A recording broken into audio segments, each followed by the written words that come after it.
கிறிஸ்துவுக்குள் எனக்கு அன்பானவர்களே, ஆண்டவருடைய நல்ல பெயரிலே உங்களை இந்த புதிய நாளில் வாழ்த்துகிறேன்.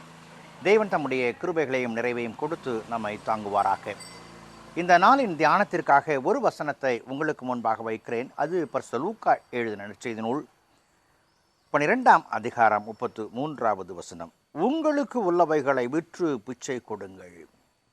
உங்களுக்கு உள்ளவைகளை விற்று பிச்சை கொடுங்கள். அன்புக்குரியவர்களே, என் தேவனாகிய கர்த்தர் இந்த உலகத்தில் வந்த நாள் தொட்டு எல்லா மக்களையும் நேசிக்கிறவராய் காணப்படுகிறார்.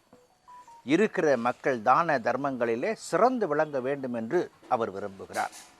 இங்கு செய்கிற தான தர்மங்கள் விண்ணகத்தில் நேர்த்தியான பங்களிப்பை தரும் என்பதையும் அவர் மையப்படுத்துகிறார்.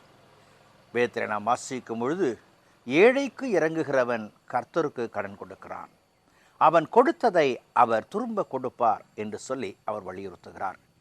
இங்கும் கூட இந்த வேத பகுதியில் வாசிக்கும் பொழுது, இந்த இம்மை வாழ்க்கையில் மறுமையை நோக்கி பயணிக்கிற மக்களாய் நீங்களும் நானும் காணப்பட வேண்டும் என்பது ஆண்டவருடைய திட்டமாய் காணப்படுகிறது.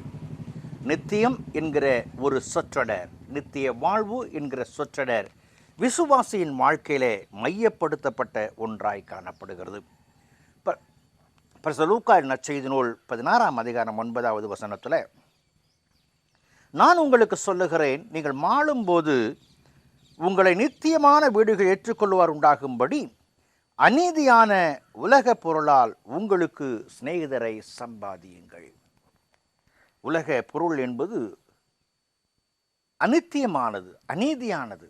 அதை கொண்டு நித்திய வாழ்வை நோக்கி நாம் பயணிக்க வேண்டும் என்று சொல்லி ஆண்டவர் இங்கே வலியுறுத்துகிறார். வாழ்க்கை என்பது அர்த்தமுள்ளதாய் காணப்பட வேண்டும்.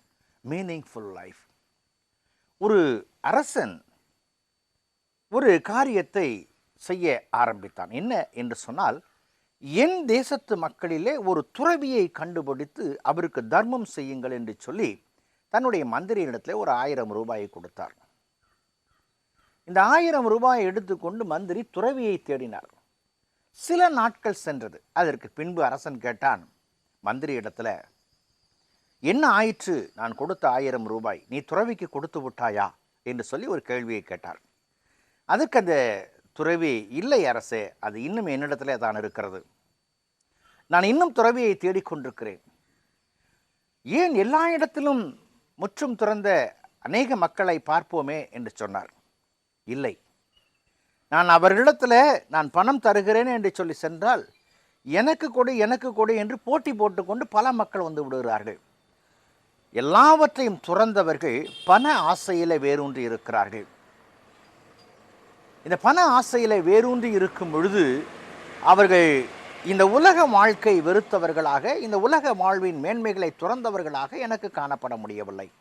ஆகவே நான் தடுமாறுகிறேன் என்று சொன்னார். ஆம் அன்புக்குரியவரே, ஆண்டவர் சொல்லுகிற வார்த்தை இதுதான். வாலிபன் ஆண்டவரிடத்தில் வந்த பொழுது, இன்னும் உன்னிடத்தில் ஒரு குறை உண்டு என்று சொன்ன பொழுது அவன் துக்கத்தோடு சென்றான் என்று பார்க்கிறோம். நம்முடைய வாழ்க்கை ஒரு அர்த்தமுள்ள வாழ்க்கையாக இருக்கிறதா? அர்த்தமுள்ள வாழ்க்கை வாழ்வதற்காக இறைவன் அழைத்திருக்கிறார். அந்த அழைப்பை புரிந்து கொண்டு நான் எதை செய்ய என் தேவன் விரும்புகிறாரோ செய்ய முற்படுவோம். கடவுள் நம்மை ஆசீர்வதிப்பார். ஜெபம் செய்வோம். பரிசுத்தமும் கிருபையும் நிறைந்த நாள் ஆண்டவரே, இந்த நாளுக்காய் இந்த வேளைக்காய் நன்றி செலுத்துகிறோம். உம்முடைய திருக்கரங்களில் எங்களை தாழ்த்துகிறோம் சுவாமி. உம்முடைய விருப்பத்தை எங்கள் வாழ்க்கையை நிறைவேற்றி நித்தியத்திற்கான ஆயத்தங்களை இந்த இவ்வுலகிலே நாங்கள் மேற்கொள்ள உதவி செய்யும். வழிநடத்தும். இயேசுவின் ஜெபிக்கிறோம் ஜெபங்கள் பிதாவே. ஆமேன்.